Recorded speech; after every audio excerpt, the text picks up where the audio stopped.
thank you. This is, I guess, Team 7, and it's related to what Professor Malone talked about earlier, but we're looking more at resource allocation and task allocation problems. Very quickly, Professor Wang and I will present, but this is really a collaboration with folks at SMART here, including two wonderful postdocs who ask all the hard questions to them at the end. So broadly, what are we thinking about in this project? It actually has to do with something that many of us might have seen in different contexts. So when we're thinking about building a schedule or task allocation, something that Alok and Kakoli spent a lot of time doing for this symposium, for example, it turns out that no matter how high-tech the industry is largely a pretty manual and labor-intensive project, process. So, we're sort of used to, at least on TV, seeing these pictures of doctors in front of whiteboards. I think, you have assets at airports or, in aircrew squadrons, which have, aircraft cost hundreds of millions of dollars, but it's still a spreadsheet somewhere at the back that's running the process. This has several issues. One is, it is actually, as the problems get larger and larger, as you have more and more of these moving pieces, the load on the human brain is really high. It's hard to come up with good ways to run this and rational ways to run this process. There is another challenge as well in a lot of these systems where the decision making is largely manual, which is it relies on people remembering and experiential knowledge being passed on from one team to the other, right? And so examples that we've seen in various institutions is somebody has a way of running a schedule that's very efficient and works really well under high demand. Something happens, maybe a pandemic, and demand goes away, the people retire. And there's a new team. And as demand goes back again, you don't actually have the knowledge that used to be there to rebuild the schedule because it's not there. But we also know from our experience that these are things that decision support, using computers to do, is really the right solution because we can actually augment human decision making very effectively in these processes. And this could be at an airport, this could be at a hospital, in a whole range of these situations. And that really is at the heart of what we're doing here, which is how do we build AI to help make better decisions, help humans make better decisions.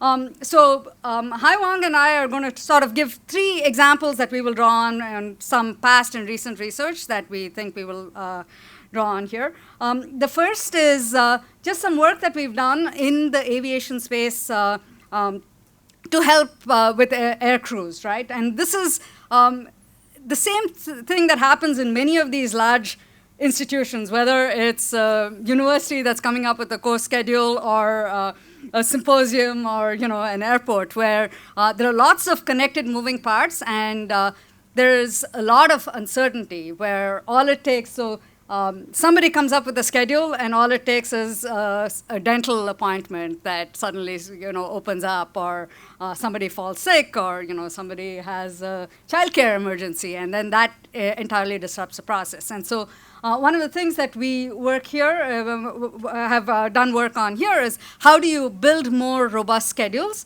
that can also dynamically adjust as things change. And so especially when, in a situation like an airport where the decisions not only impact the airport itself and the passengers on board a delayed flight, but potentially the passengers on board the flight that flight was then going to do later on from somewhere else and so on. So very often these disruptions can spread around the world, and so we can ask how do we actually better manage these schedules.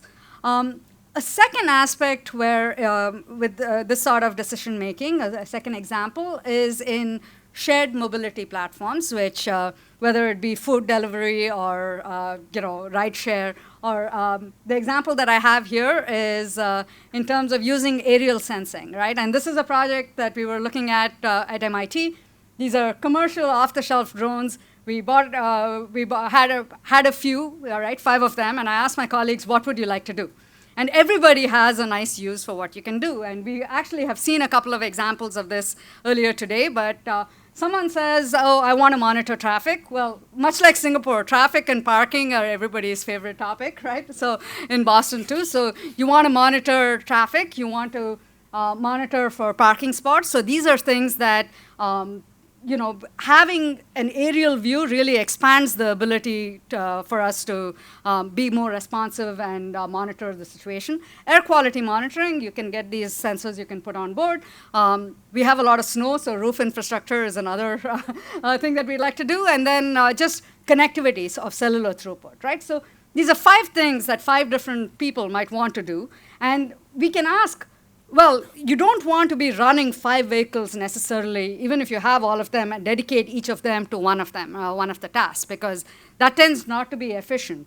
We know from our ride-sharing experience that really you get efficiency by multiplexing, by sharing resources.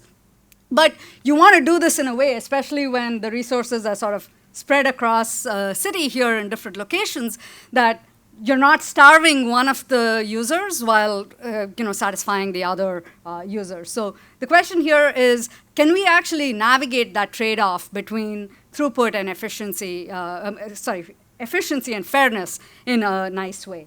And so we find that we can actually develop algorithms to do this. So this is the same example where maybe traffic we want to continuously monitor, parking you want to go and check every 10 minutes or so, the roof monitoring or air quality you just want to go to a spot and do it once, right? And if the middle plot here shows how the resources would be allocated if you only optimize for efficiency, managing throughput.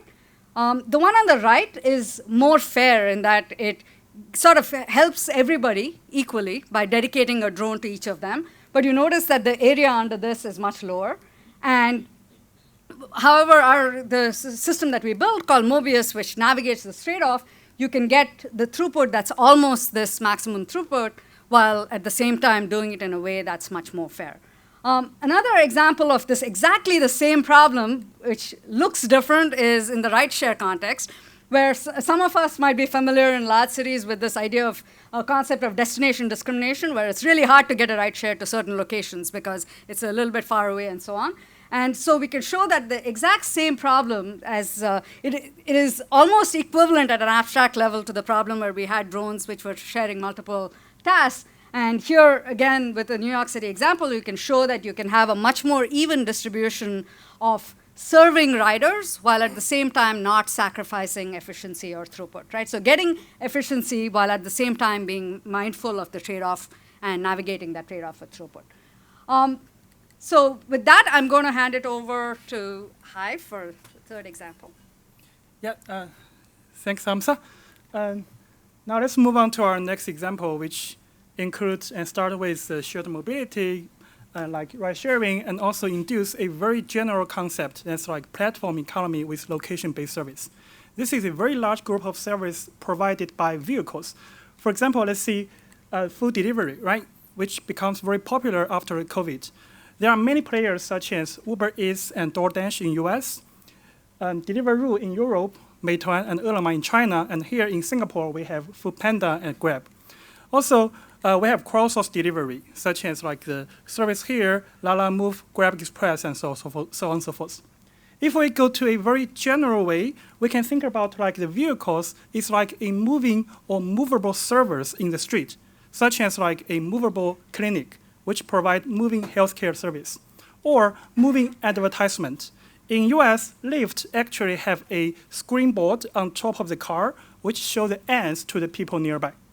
And also moving information collection, such as like Waymo, which use their robot taxi to, let's say, take the street view to monitor the traffic and air quality.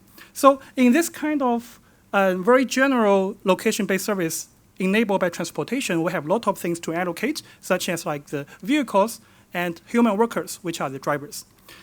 This is a very time-dependent and space-dependent market. You can see here, that's like the temporal and spatial distribution for the demand. On the left-hand side, this is like the flow into city center for ride-hailing in the morning time. On the right is a flow out of city center after work. We can see this is a very spatial and temporal dependent. And also just in Singapore, in our Wang city, the daily ridership is over 0.5 million. So this is also a very large system.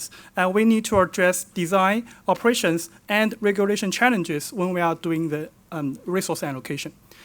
This is a very important system with so-called two sides. That's like the demand side, we have task. The supply side, we have resource. On the demand side, the task or the demand are affected by many factors, such as human behavior, the price, the service quality. On the supply side, our resource or supply are affected by driver behaviors, wage, working environment, and so on and so forth. And also, these two sides interact with each other, such as like the service quality and working environment are both affected by the demand and supply. When we are trying to do the resource allocation in this case, we need to consider multi-objective, many objectives, such as like balance the demand supply, improve the service quality, the efficiency, the fairness, the social welfare, and so on and so forth. And we have a box of tools to do the resource allocation, such as like scheduling, routing, matching, pricing, wage, and so on and so forth, which give us like the final performance with multi-objective. So now let's use this last page to explain like why this is very important to consider the human behavior in the resource allocation. Let's see the taxi service. If we take a taxi, take a Grab from SMU to here, or we take a Grab from MIT to Boston Museum of Science, we are offered by this kind of options with different price. So you can imagine like before we do any resource allocation, it's very important to understand how the price and wage affect the passenger and drivers. That induces a very practical question like what if the platform increases the price and wage by 1%? And also the scientific question, what's the demand and supply elasticity? So now let me ask you the question like, maybe it's easy to understand a higher price will reduce the demand, right? But what's the impact on the wage on the drivers? Assuming like you have an increase of your salary, are you willing to working for longer time or less time? Longer time? How about Jinhua? Yeah, maybe Jinhua cannot answer because he already have a very high salary. So the marginal impact is too small, right? So you know, like this is very hard questions. And actually, the impact is different across countries and cultures. In Singapore, in Asian culture, we may understand a higher wage will motivate a longer working time. But actually, in US, in the taxi driver in New York City, empirical evidence tell us like a higher wage will reduce the working time of drivers. The reason behind it is like the drivers tend to have a income target behavior. When they get a target like $200 per day, they just stop working and go home. So in that case, a higher wage actually will reduce their working time. You can imagine like, if we do not know this kind of human dynamics, we cannot allocate the resource, right? So that's like very important things is like when we are trying to use in our team, use decision-making tools, AI to optimize the resource allocation, we need to care about the human dynamics and human behavior. Okay, yeah, that's our team, and thank you so much.